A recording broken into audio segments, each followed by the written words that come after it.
ഉമ്മൻചാണ്ടി സാറിനെതിരായിട്ട് ആരോപണം ഉയർന്നു വന്നപ്പോൾ ഇതുപോലെ ഒരു എഫ്ഐആർ ഇട്ടല്ലോ, എവിടെ നിന്നില്ലല്ലോ. അതാണ് ഞാൻ പറഞ്ഞ കോടതി വിധിയെ സംബന്ധിച്ച് മനസ്സിലാക്കണം.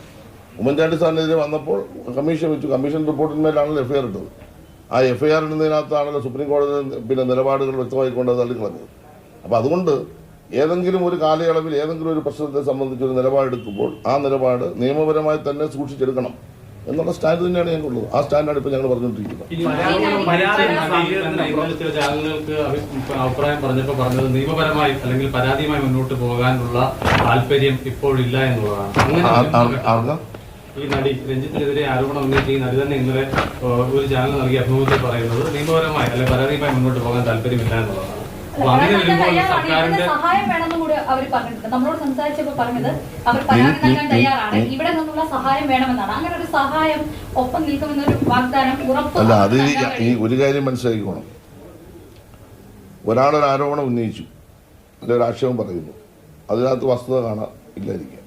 അത് ബന്ധപ്പെട്ട ആളത് നിഷേധിക്കുന്നു. അവർക്കൊരു പരാതി കൊടുക്കാൻ കഴിയുമെങ്കിൽ പരാതി കൊടുക്കട്ടെ. ഞാൻ പറഞ്ഞല്ലോ, ആ പരാതിയിന്മേൽ അന്വേഷിക്കേണ്ട ഉത്തരവാദിത്വം ഗവൺമെന്റ് ഉണ്ട്, ഗവൺമെന്റ് അന്വേഷിക്കും. അത്രയുള്ള കാര്യത്തിൽ കേന്ദ്രമന്ത്രിയായിരുന്ന MJ അക്ബറിന്റെ മാധ്യമപ്രവർത്തക ലൈംഗിക ആരോപണം ഉന്നയിച്ച ഘട്ടത്തിൽ CPM അയാളുടെ രാജി ആവശ്യപ്പെട്ടു. അത് രേഖാമൂലം പരാതി നൽകിയിരുന്നു. ഒരു ഉറച്ച സ്റ്റാൻഡ് ഇല്ലേ? അങ്ങനെ സംസാരിക്കുമ്പോൾ അല്ലെങ്കിൽ തരുന്ന മറുപടി അങ്ങനെ ഒരു എങ്ങനെയാണ് ഉറച്ച സ്റ്റാൻഡ് വേണ്ടത്? എങ്ങനെയാണ് അങ്ങ് പറ, എങ്ങനെയാണ് ഉറച്ചു പറയേണ്ടത്? ശബ്ദത്തിൽ പറയണോ? കൃത്യമായി അന്വേഷിക്കുമെന്നോ അല്ലെങ്കിൽ കൃത്യമായ ഒരു നടപടി ഉണ്ടാകുമെന്നോ വിശദീകരണം ചോദിക്കുമെന്നോ അങ്ങനെ ഒരു തരത്തിലുള്ള ഒരു മറുപടി നമുക്ക് ഇത്ര നേരം സംസാരിക്കാം. ഞാനല്ല, കേരളത്തിന്റെ ബഹുമാനപ്പെട്ട മുഖ്യമന്ത്രി നിങ്ങളുടെ പത്രസമ്മേളനത്തിൽ ശക്തമായ ഒരു കാര്യം പറഞ്ഞു. പരാതിപ്പെടാൻ ആരെങ്കിലും മുന്നോട്ട് വന്നാൽ ഒരു വിട്ടുവീഴ്ചയില്ല, നടപടി സ്വീകരിക്കും. കഴിഞ്ഞു. അതാണ് അത്. അല്ല, നമുക്ക് അവസാനിപ്പിക്കാം. പറയട്ടെ, ഒരു കാര്യം കൂടെ പറയും.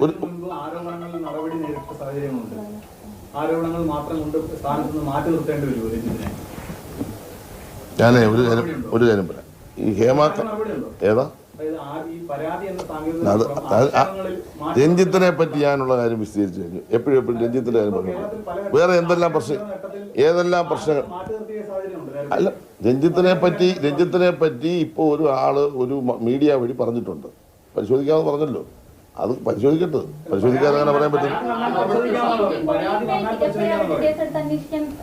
ഇല്ലെന്ന് പരാതി തരാൻ പറഞ്ഞല്ലോ. പരാതി തരട്ടെന്നേ. അവര് പരാതി തരുവാണെങ്കിൽ പരിശോധിക്കുമെന്ന് പറഞ്ഞല്ലോ. പരാതി തന്നാലല്ലേ പരിശോധിക്കാൻ പറ്റും. അവരുടെ പരാതി അവർ മൊഴിയായിട്ട് അവർ പിന്നെ പോലീസിന് കൊടുത്താൽ പരിശോധിക്കാം, അവർ പരാതിയായിട്ട് കൊടുത്താലും പരിശോധിക്കാം. എന്താ കുഴപ്പം? എന്താ ഒരു മീഡിയ വഴി ഉന്നയിച്ച വിഷയങ്ങൾ ഞങ്ങൾ പരിശോധിക്കുന്നു. അത് ബന്ധപ്പെട്ട രഞ്ജിത്ത് നിഷേധിച്ചിട്ടില്ല. പിന്നെ അങ്ങനെ ഞങ്ങൾ പരിശോധിക്കുന്നത്. നിങ്ങൾ ഈ പറയുന്ന വിഷയം ഒരാളുടെ മേലെ ഒരു കാര്യം ആരെങ്കിലും പറഞ്ഞാൽ അത് അടിച്ചേൽപ്പിച്ച് നിങ്ങൾ ഈ സമൂഹത്തിൽ ഇത്തരം കാര്യങ്ങൾ ഈ രൂപത്തിലാണ് കൈകാര്യം ചെയ്യേണ്ടത്. നിങ്ങൾക്ക് നിങ്ങളുടേതായ താല്പര്യങ്ങൾ കാണും, അത് ആയിക്കോട്ടെ. അത് ഞങ്ങളിതിലല്ല. ഞങ്ങളുടെ മുമ്പിൽ വരുന്നത് ഫാക്ട്സ് ആണ്. വസ്തുതാപരമായ ഒരാൾ പരാതി തന്നാൽ നടപടി ഉണ്ടാകുമെന്ന് ഗവൺമെന്റ് വേണ്ടി പറഞ്ഞു തരും. ഞാൻ ആവർത്തിക്കുന്നില്ല. ആ വിഷയം നമ്മൾ അവസാനിപ്പിക്കുക. ഇവിടെ ഒരു കാര്യം കൂടി പറഞ്ഞ് അവസാനിപ്പിക്കുക. ഇങ്ങനെ രഹസ്യ സ്വഭാവമുള്ള കാര്യങ്ങൾ, അതിൻ്റെ സ്വകാര്യത വെളിപ്പെടുന്ന തരത്തിലുള്ള കാര്യങ്ങൾ പ്രസിദ്ധീകരിക്കുന്ന നിരോധിച്ചിട്ടുണ്ട്. 2017 ജസ്റ്റിസ് പുട്ടസ്വാമിയുടെ കേസിലാണ് സ്വകാര്യത മൗലികാവകാശമായി അംഗീകരിച്ചത്. 2019 നിപുൺ സക്സേന കേസിലെ വിധിയുടെ പശ്ചാത്തലത്തിൽ ലൈംഗിക പീഡനത്തിനിരയായവരുടെ വിവരങ്ങൾ പുറത്തുവിടുന്നതിന് നിരോധിച്ചിട്ടുണ്ട്. സിബി മാത്യൂസിന്റെ നിർഭയം എന്ന നോവലിൽ സൂര്യനെല്ലി കേസിലെ പെൺകുട്ടികളുമായി ബന്ധപ്പെട്ട പരാമർശം ഉണ്ടായപ്പോൾ കേരള ഹൈക്കോടതി